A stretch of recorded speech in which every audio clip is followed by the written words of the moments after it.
Companies Act Section 179. Powers of the Board of Directors. 1. General powers of the Board. The Board of Directors of a company is vested with the authority to exercise all powers and to undertake all acts and activities that the company itself is legally authorized to perform. This includes making business decisions, managing corporate affairs, and ensuring compliance with statutory obligations. Limitations on the exercise of powers. While the board possesses extensive authority, its actions are subject to the restrictions and provisions set forth in the Companies Act and relevant legal provisions. The Company's Memorandum of Association, MOA, and Articles of Association, AOA. Any regulations established by the company through a general meeting, provided these are not inconsistent with the Act. Any specific provisions or resolutions that require the approval of the shareholders in a general meeting. Furthermore, the board cannot exercise any power or perform any action that is explicitly required, either by law or by the company's constitutional documents, to be approved or executed by the shareholders in a general meeting. 2. Effect of regulations made by the company. Should the company, in a general meeting, pass a resolution that establishes new regulations, such a resolution will not have retroactive effect.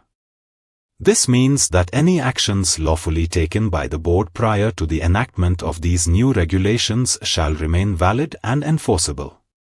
3. Powers exercisable only through board resolutions.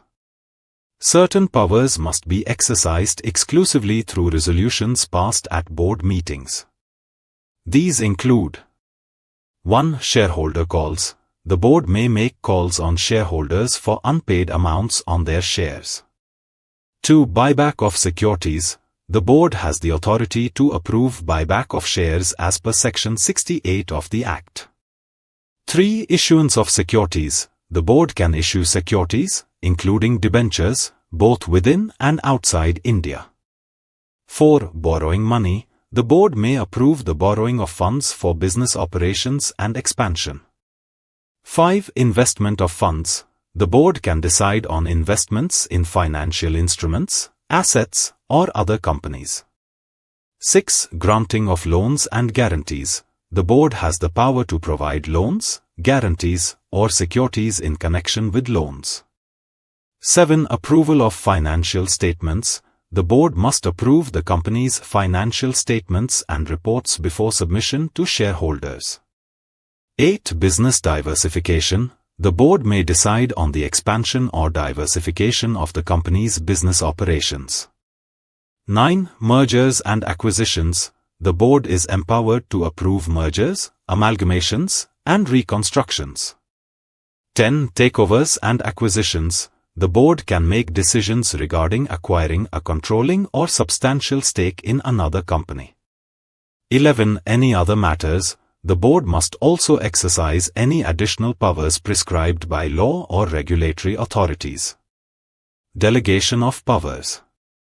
While the board must exercise the aforementioned powers through resolutions, it may delegate the following powers to a committee of directors, the managing director, the manager, any other principal officer of the company, or, in the case of a branch office, the principal officer of that branch office. The powers that may be delegated include those related to borrowing money, investing funds, and granting loans or guarantees.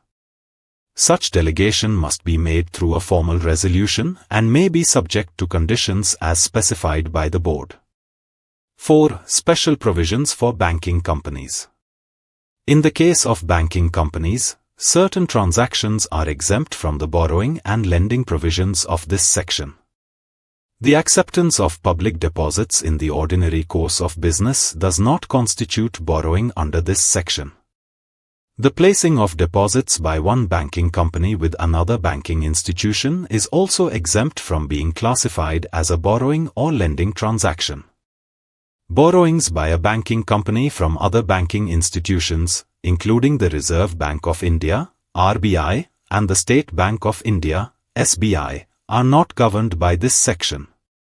The day-to-day operations of bank accounts, such as overdraft or cash credit transactions, do not fall under the provisions related to borrowing or lending.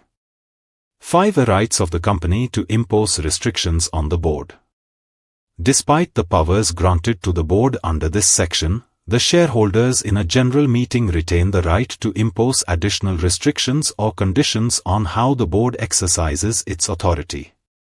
These restrictions may be implemented through special resolutions or amendments to the Articles of Association, thereby ensuring shareholder oversight on critical business decisions. For more details, contact us.